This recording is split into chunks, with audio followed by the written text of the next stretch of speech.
De Génesis. Hermanos, vamos avanzando un poco lentos ahí, tranquilos en Génesis, pero hay porciones en las cuales vamos a rápido, otras más lento, de acuerdo a la importancia del mensaje que hay dentro del texto. Algunas partes son de genealogías, otras de historia, pero se está acercando la parte más importante del Génesis, de sus 50 capítulos, que es la parte de los patriarcas, ya el llamado de Abraham.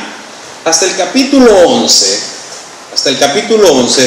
el Génesis trata de la creación, del diluvio, de todo el trato de Dios con los hombres, y trataba con todos los hombres, con la humanidad. Pero no había un trato directo con un pueblo. Dios no tenía un pueblo. De hecho, los hombres estaban ya en esta época en idolatría. Eso es lo que pasaba. En la época del llamado de Abraham, Babilonia ya era o había pasado casi 500 años, 300 años, dicen otros, el gran primer imperio babilónico. Luego con Nabopolassar y Nabucodonosor se llamó el nuevo imperio babilónico, sería un neoimperio. Pero Babilonia ya era Babilonia en la época de Abraham, y si por algo se caracterizaba Babilonia era por la idolatría.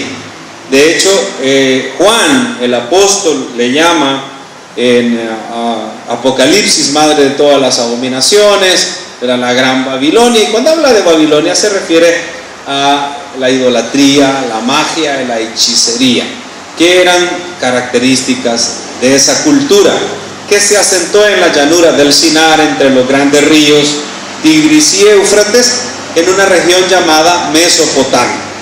Así es que 3 generaciones después del diluvio, prácticamente llegamos al capítulo 11. Vamos a leer versos del 1 al 9. Nos ponemos en pie para la lectura de la palabra en nuestro sermón de la Torre de Babel.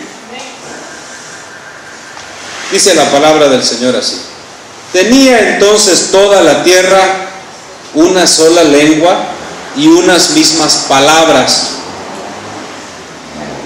Y aconteció que cuando salieron de oriente hallaron una llanura en la tierra de Sinar y se establecieron allí. Y se dijeron unos a otros: vamos, hagamos ladrillo y cosámoslo con fuego. Y les sirvió el ladrillo en lugar de piedra y el asfalto en lugar de mezcla. Y dijeron: vamos, edifiquémonos una ciudad y una torre cuya cúspide llegue al cielo, y hagámonos un nombre por si fuéramos esparcidos sobre la faz de toda la tierra. Y descendió Jehová para ver la ciudad y la torre que edificaban los hijos de los hombres. Y dijo Jehová: he aquí el pueblo es uno, y todos estos tienen un solo lenguaje, y han comenzado la obra, y nada les hará desistir ahora de lo que han pensado hacer. Ahora pues, sentamos y confundamos allí su lengua, para que ninguno entienda el habla de su compañero. Así los esparció Jehová desde ahí sobre la faz de toda la tierra, y dejaron de edificar la ciudad. Por esto fue llamado el nombre de ella Babel, porque allí confundió Jehová el lenguaje de toda la tierra, y desde ahí los esparció sobre la faz de toda la tierra. Señor, le damos las gracias por esta palabra, le pedimos de su instrucción a través de su Santo Espíritu para nuestras vidas. Señor, oramos para que usted pueda confortar a las familias de esta iglesia, para que pueda renovar ese primer amor en muchos, ese amor por la palabra principalmente. Señor, que no hable su siervo, sino el Espíritu a través de su siervo. En el nombre de Jesús oramos. Amén. Como les decía, hermanos, 3 generaciones después llegamos al capítulo 11. Este es un puente histórico entre todo lo que ha pasado antes y lo que realmente interesa ya en el tema medular de lo que es toda la palabra del Señor, toda la Biblia. que es la formación de un pueblo, de un linaje, para su propia gloria. Imaginémonos, hermano, según los estudiosos, los babilonios tenían una deidad principal que era Marduk. Ese era como el dios principal de ellos, el Marduk. Pero tenían miles de deidades, 5,000 dicen unos. Habían tantos templos, pero el principal era ese Marduk. Pero había una idolatría espantosa. Cuando hablemos sobre el joven Abraham, les contaré la anécdota que siempre cuento de Abraham. Es una anécdota, es un cuento de los rabinos sobre lo que le pasó un día en la tienda de su padre, Taré, cuidando ídolos.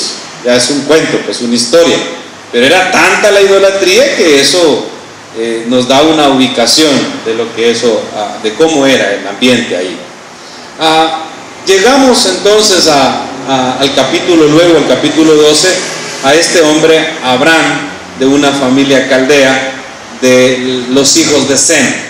Eso tenemos que tener claro. De los hijos de Sem viene Abraham, porque al principio había cierta mezcla de todos ellos, estaban juntos, y no es que exactamente los hijos de uno se fueron a una región, los hijos de otro a otra, y así. Los hijos de Cam y los hijos de Sem estuvieron muy entrelazados por la parte territorial en la que ellos estaban. Amén. Y del lado de Sem, lo que es Siria, Turquía, esto se venía a entrelazar con los hijos de Jafet. Ya las familias estaban bastante vinculadas. Incluso pues algunos se casaban entre las familias, usted sabe eso al principio. Pero es lógico que tuvieran una sola lengua. Es que todos provenían ¿de quién? De Noé. Ya no me diga de Adán. Amén, hermano. Ya, esta es una nueva humanidad. Así le podemos llamar. Este es un nuevo comienzo que Dios le ha dado al hombre. Y en ese nuevo comienzo Dios hizo un pacto con Noé. ¿Se acuerdan del pacto? ¿Me podrían decir algo que Dios pactó con los hombres? ¿Qué cosas dijo? Sí, hermano. Una. ¿El arco iris era qué? La señal del pacto. Hoy díganme cosas que Dios pactó con los hombres, hermana Daisy. Esa es una cosa que les prometió. Ya no los voy a destruir con agua. ¿Y qué les dijo que hicieran, hermano Juan? ¿Qué les ordenó Dios al salir del arca? Y que fue parte del pacto.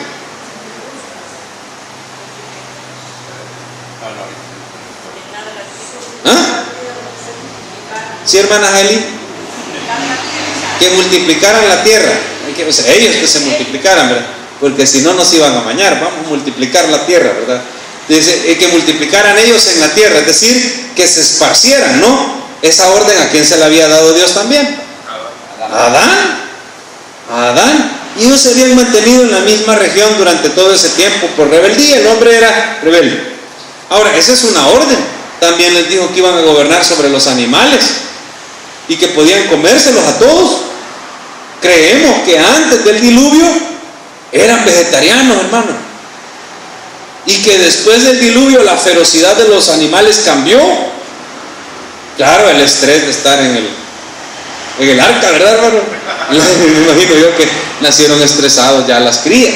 No sé qué pasó, pero Dios le dio la opción al hombre de comerse los animales. Y le dijo, ¿recuerda los animales que son sucios? Sí, esos no te los como. O sea, la sangre...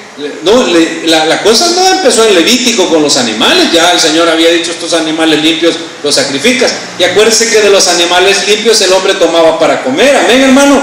Eso también en el sacerdocio levítico. La espaldilla, es decir, el lomo rollizo, el lomo pacho, ya la parte del costillar, eso se lo comían cuando sacrificaban los levitas. No es que lo botaban, lo quemaban, hermano. La mejor carne de la vaca se la comían. Era el alimento de ellos, era fiesta. Es más, comían carne en los días de fiesta, porque en los días de sacrificio.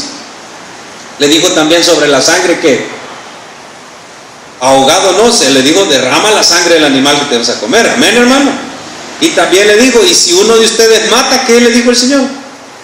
Pues, tome la vida del que ha matado por la vida de su hermano muerto. ¿Eso cómo se llama, hermano? Pena capital.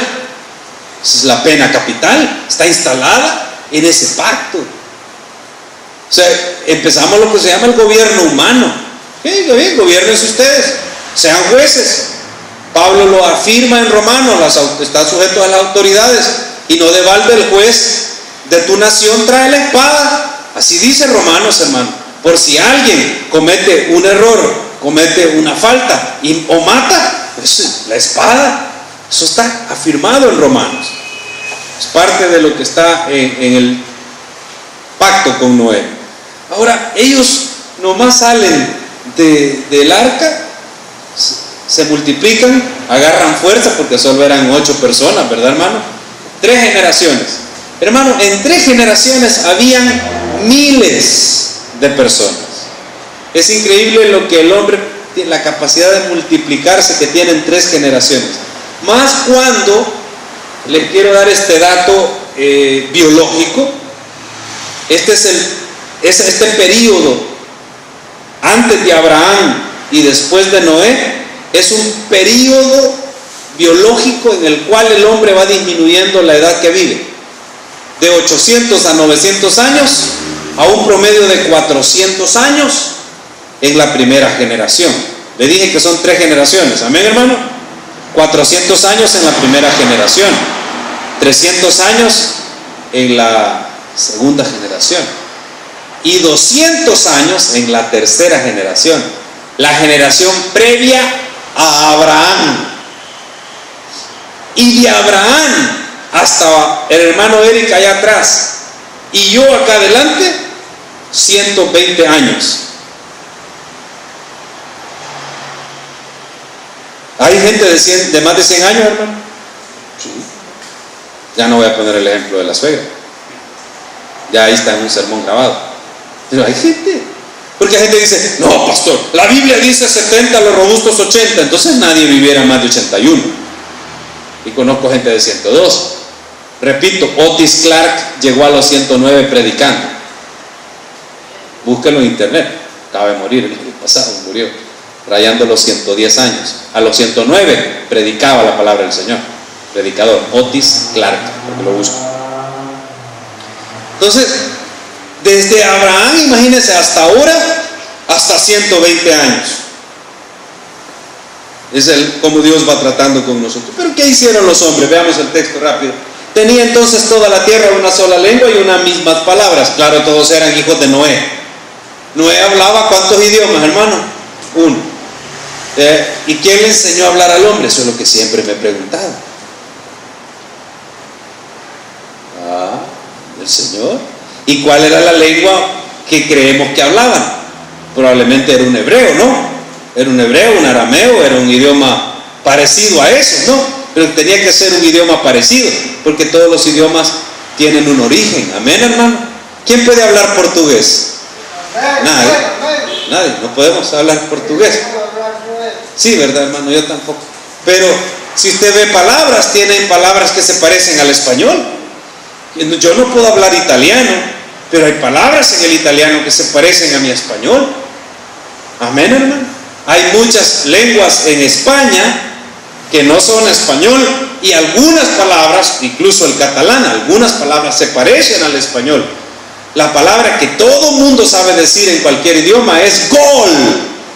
O sea, sí, todo el mundo la sabe decir. Y gritarlo, sí sabe más, ¿verdad, hermano? Pero tienen palabras, muchos orígenes comunes. Nosotros en nuestro español tenemos palabras que vienen del árabe. Por ejemplo, almohada. ¿Ya? Así que los idiomas pueden rastrearse.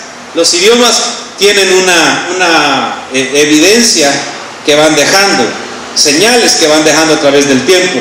No sabemos exactamente cuál era la lengua de Noé, pero tiene que ser una lengua semítica, una lengua parecida a las que hablaban en Aram, en Ur, en Caldea. Tiene que ser como esa. La verdad, eso no importa. Lo que importa es que los hombres salieron de ahí, del oriente, y hallaron una llanura en la tierra de Sinar y se establecieron. ¿Qué es la tierra del Sinar desde hace 10.000 años? Es una tierra semidesértica con mucha agua por otro lado, donde abunda el petróleo. Amén, hermano. La brea, el petróleo. ¿Se acuerda con qué calafateó el arca Noé? Con brea, ¿no? Derivados del petróleo. Usted sabe que en un principio la gente llegaba a ciertos lugares y dicen que el petróleo brotaba de la tierra. No era necesario ni buscar hacer una exploración. El petróleo brotaba de la tierra. Esto era en esa época. Ahí no había piedras, sino había mucha arena. Había tierra blanca, tierra caliza, con las cuales fabricaron los ladrillos. Y así se construyeron todas las ciudades y hasta ahora así se construyen en ese lugar. Y en lugar de mezcla usaban la brea, usaban el asfalto para unir los ladrillos. Dice que se dijeron unos a otros, verso 3, vamos, hagamos ladrillo y cozámoslo con fuego. Esto está bien porque iban a construir casas. Antes de Noé, los antidiluvianos estaban en una época en la que se cree que eran más cavernas, ¿ya? Cavernas, y el hombre andaba de un lado para otro. No se establecieron ciudades sino hasta en esta época, y eso está bien. Y usemos el ladrillo en lugar de piedra, el asfalto en lugar de mezcla. Muy bien, esa es ciencia, ¿ya? Verso 4, aquí empieza el problema. Y dijeron, hermano, aquí ya no está el primer emperador o el primer importante en la tierra mencionado, que era Nimrod, pero muy probablemente estaba la influencia de Nimrod en esto, pero no lo menciona. Edifiquemos una ciudad. Muy bien, no hay problema, vayan edificando ciudades y una torre. Aquí empieza el problema. Una torre cuya cúspide llegue al cielo. Y aquí está ya lo que se raya. Y hagámonos un nombre, por si fuéramos esparcidos sobre la faz de toda la tierra. Se cree, hermano, que el que era más importante en esta época, o era una de las personas que estaba como jefe tribal de los semitas, por ejemplo, de los hijos de Sem, era Peleg. ¿Por qué creemos que era Peleg exactamente en esta época? Y ya no era Nimrod, que era un camita de Cam. Porque Peleg, ¿qué significa según lo que estudiamos antes? División o repartir. En su tiempo fue repartida la tierra, división. Se cree que era Peleg, porque la palabra Peleg está involucrada en las estructuras que estaban haciendo, en los edificios que hacían ellos. Babel fue puesto como burla. No es que dijeron ellos, le vamos a poner a nuestra ciudad Babel City. No, hermano, no fue así. Algunos pensamos, ellos construyeron Babel. No, hermano, eso es como que usted le ponga a un hijo suyo Confundido. ¿Ya? Tú te llamarás Confundido Martínez. Eso está feo. Eso es como medio burlón. ¿Cómo se llama tu hijo? Confundido. Yo sé que algunos de nuestros hijos son unos confundidos. No dan una, no pegan una, ¿verdad? Contestan por todo lado. Recuerdo cuando a María Fernanda, pobrecita, le preguntaron, ¿cómo se dice cabeza? Head, ¿verdad? ¿Cómo se dice brazo? Arm. ¿Verdad? ¿Cómo se dice nariz? Y ella no sabía, la pobrecita. Y puso, no sé, y se la pusieron buena. Porque en inglés nariz se dice, no sé, pero se pronuncia nos, ¿verdad? Entonces la niña estaba bien confundida, pero le pegó de chiripazo a la respuesta. Pero no es un nombre agradable, Babel. El nombre de esto era relacionado a Peleg, ¿ya? A Peleg. Y lo que construyeron era algo que se llamaba Sigurat. Estoy hablando, hermano, de un Sigurat famoso llamado Etemenanki. Lo escribí porque está barrado, Etemenanki. Y hay uno que ha sobrevivido a las arenas. Lo desenterraron Y según los dibujos de los antiguos sumerios, hermano, parecido.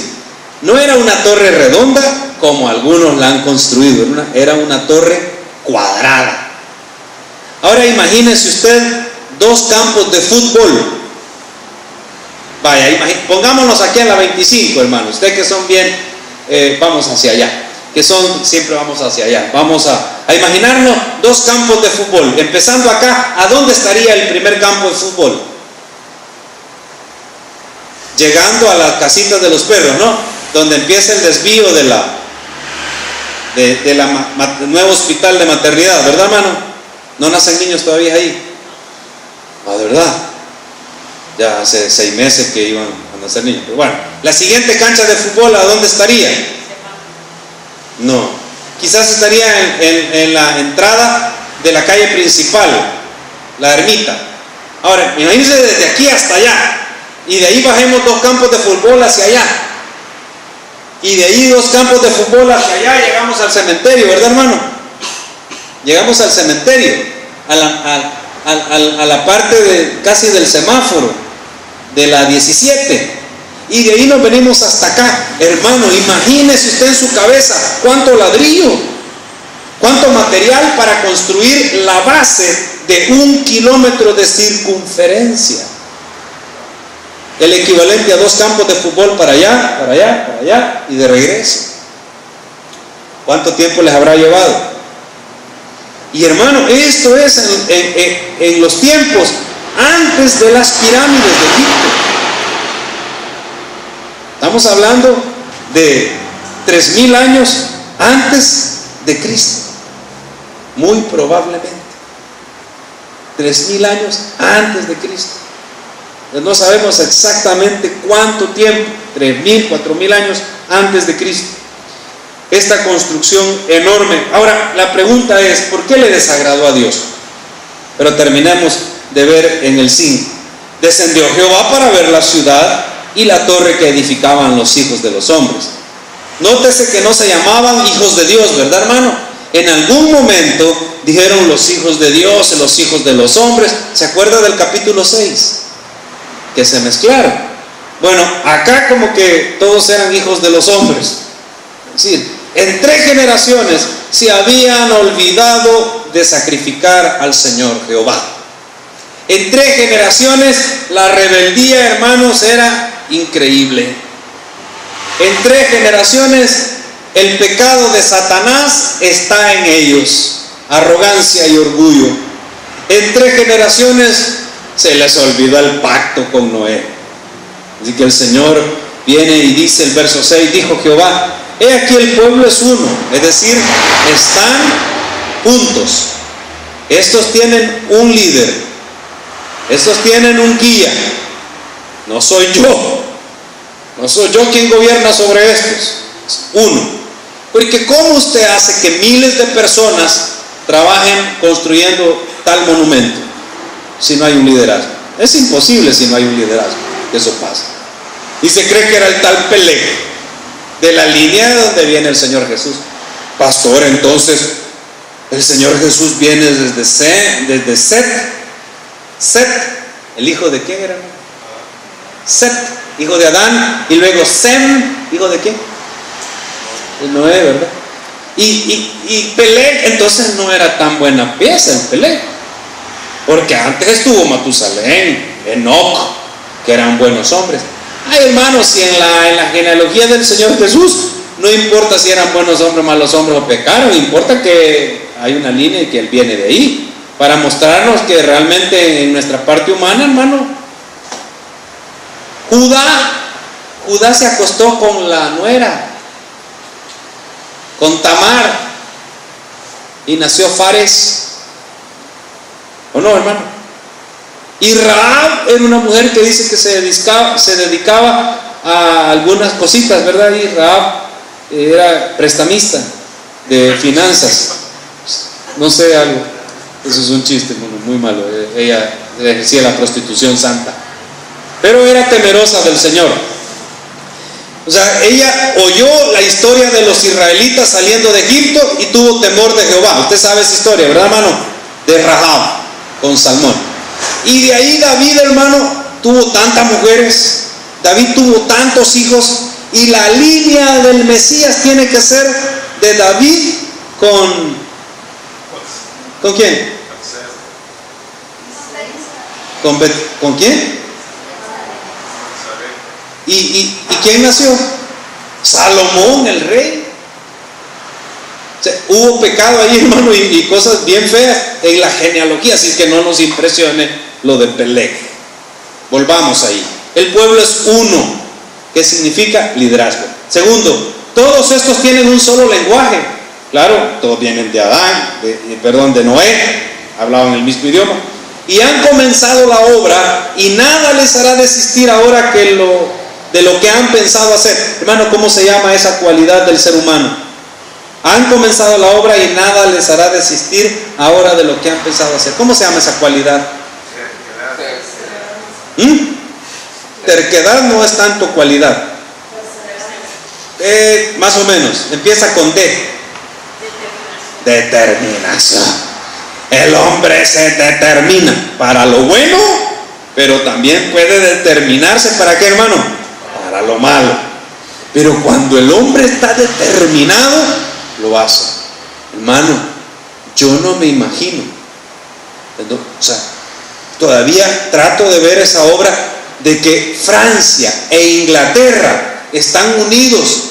Hay mar en medio, hermano, por un túnel donde pasan los carros desde Inglaterra hasta Francia, debajo del mar. No es una bahía, no es un río, es el mar.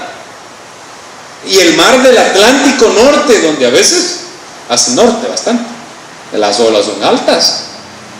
Hermano, ¿cómo lo hicieron? ¿Qué cualidad usaron? Determinación, visión. Se lo vamos a hacer. Lo que pasa, hermano, y eso no es malo, estar determinados, tener un sueño grande. El problema es cuando sacamos a Dios de nuestras determinaciones, de nuestras decisiones, de nuestras perseverancias. Cuando no tomamos en cuenta al Señor, hermano, ahí vamos a cometer de seguro que un error. Ellos estaban determinados y el Señor lo sabía. ¿Por qué lo sabía el Señor que nos iban a detener? Imagen, semejanza. Hermano, el Señor se rinde. El Señor ¿quién nos hizo? Dios sabe. Hermano, usted sabe sus hijos hasta dónde pueden llegar, ¿verdad, hermano? Usted sabe, bueno, a veces no sabemos de nuestros hijos, pero Dios sí sabe, hermano, hasta dónde. No se detendrán. Ahora pues descendamos y confundamos. Está hablando en plural, ¿verdad, hermano? Está hablando de la Trinidad. Algunos dicen que aquí está la Trinidad incluida, porque dice descendamos y confundamos. Otros pueden decir, le pudo haber dicho a los ángeles, a los arcángeles. Ok, no hay problema, no vamos a hablar de doctrina hoy, de teología de esto. Confundamos allí su lengua, es decir, cambiémosles los idiomas, formemos las palabras de como les decía, que hay diferentes idiomas, ¿no? Portugués, español, latín, italiano, catalán, euskera, que hablen inglés, alemán, y hay algunos idiomas que tienen que ver mucho, ¿verdad? Que hablen francés. Todos los franceses, y no sé de dónde salieron, ¿verdad, hermano? Es una lengua romance, ¿no? Es una lengua romance, y algunas palabras pueden parecerse medio entre romance y latín. Y confundámoslos y tengan todos los idiomas. Ahora, los idiomas de ellos no son los idiomas de nosotros. Para nada. Eso cambió. Es más, 2 generaciones atrás decían maíz en lugar de maíz. Y era correcto. Maíz era correcto. Yo decía, mamá, ¿por qué decís maíz? Yo creía que mi mamá era del campo. Mi mamá era del campo, pero era una mujer educada. No significa eso del campo. Entonces, hijo, la abuela así lo aprendió. De luego lo cambiaron y le pusieron tilde y z. Pero maíz, del que hacemos la tortilla, lo escribíamos sin tilde y con s. Yo, ¿de verdad? Sí. Si el idioma va cambiando, se va sofisticando y todo, pero imagínese usted en 4.000, 5.000 años lo que ha pasado con el idioma. Confundamos su lengua. para que ninguno entienda el habla de su compañero. Así los esparció Jehová de ahí sobre la faz de la tierra, y dejaron de edificar la ciudad. 3 cosas por las cuales el Señor se desagradó tanto en que ellos construyeran esta torre cuadrada o sigurat, del cual hay una evidencia grande allí en Babilonia. Número 1, hermano, esto iba contra el mandato de Dios dado a Noé de multiplicaos, sojuzgad, llenad la tierra. Ellos estaban todos en la llanura del Sinar, no estaban cumpliendo la primera orden que Dios les dio. Miren, salgan del arca, llenen la tierra. Hay que poblar toda la tierra. Sepárense por las familias, por afinidad, como quieran, pero sepárense. Dios sabe, hermano, que cuando el hombre se mantiene en unidad, hombre con hombre, los pensamientos son bien humanos, bien carnales.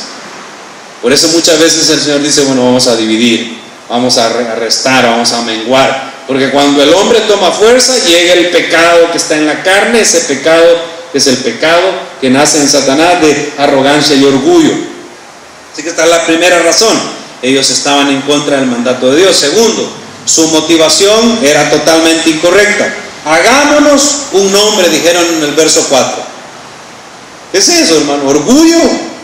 Hagámonos un nombre, que digan la torre en el Sinar, en la llanura del Sinar, la torre de Pelé, ¿verdad? Pero Dios dijo, no se llamará la torre de Pelé, se llamará la torre de Babel, porque ahí los confundiré, ahí los dividiré. Y el nombre Pelé, una derivación del nombre, significa división. De todo tenía que ver con eso. Tercero, la motivación, les decía, no era lo mejor, no es la exaltación personal. No, la exaltación personal, el reconocimiento de los hombres, no es malo, pero tiene un límite. Tiene un límite. El reconocer lo bueno que hacen los hombres está bien, pero sin olvidarnos de quién, de Dios. Tercero, ellos habían excluido a Dios totalmente al glorificar su propio nombre. Ahora, hermano, ¿en qué lugar ellos sacrificaron y parece que pidieron opinión a Dios? Nada. Las 3 cosas, bueno, ustedes me han excluido. Hace generación y media que no hay sacrificio para nada. Todo lo que le enseñé a Adán, luego tuve que destruirlo, se lo enseñé a Noé. 3 generaciones, a la generación y media ya se les olvidó. Aquí ustedes me han excluido totalmente. Claro, entonces la respuesta del Señor era obvia. Voy a hacer lo que me toca hacer, porque estos, si los dejo que decidan, estos se han determinado en seguir. Ahora, hermano, quiero que veamos algo importante del pensamiento caldeo, del pensamiento sumerio, es mucho más antiguo, del pensamiento de esta gente y de inscripciones antiguas en el Acadio antiguo que se han encontrado sobre los sigurat o las torres, principalmente esa gran torre que se llamaba Etemenanki. Antes de construir una torre tan alta, que se cree que tenía más de 90 metros, hermano, la Torre Democracia o la Torre City, ¿te parece alta? Sí, tiene 30 metros nada más, 35. Imagínate, más de 90 metros en la antigüedad, con la circunferencia de 1 kilómetro, de 2 campos de fútbol hacia allá, hacia allá, hacia allá.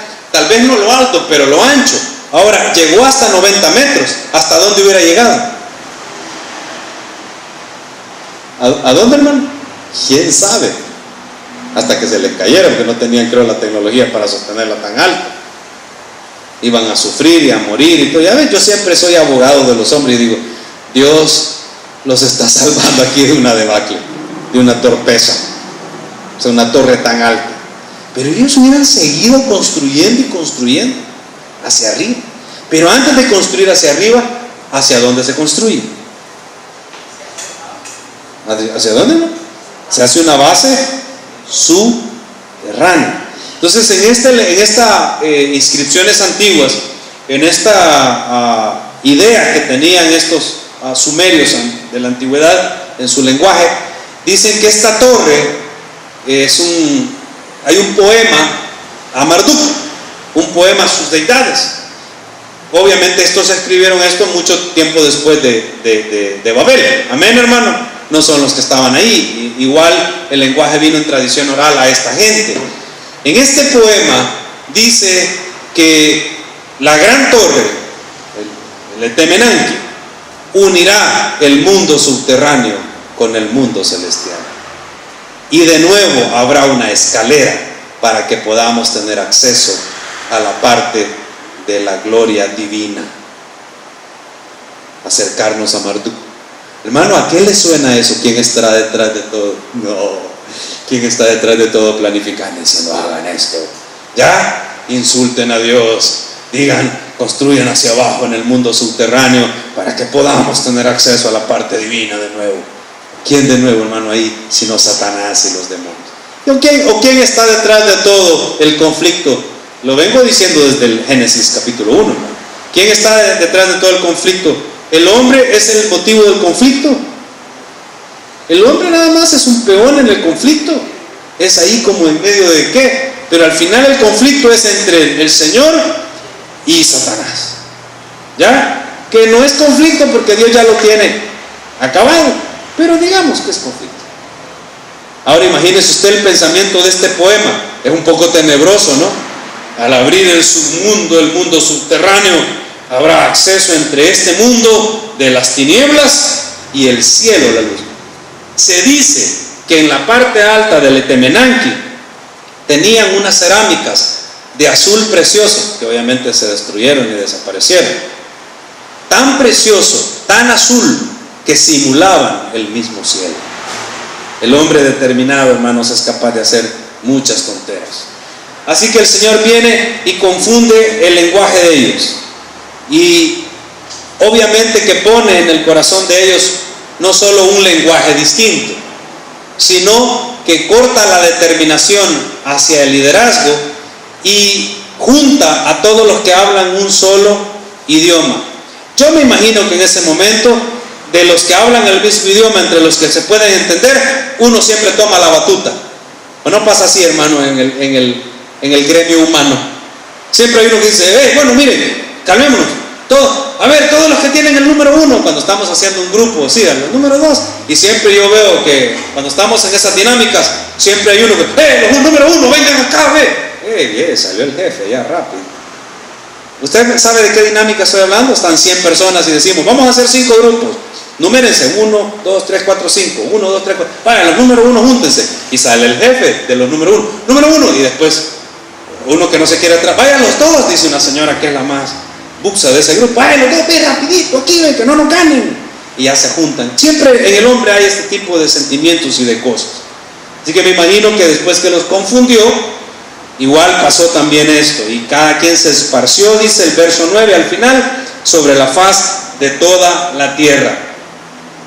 Luego vienen las generaciones de Sem, hasta el verso 25, que nos llama la atención y dice, vivió Nacor.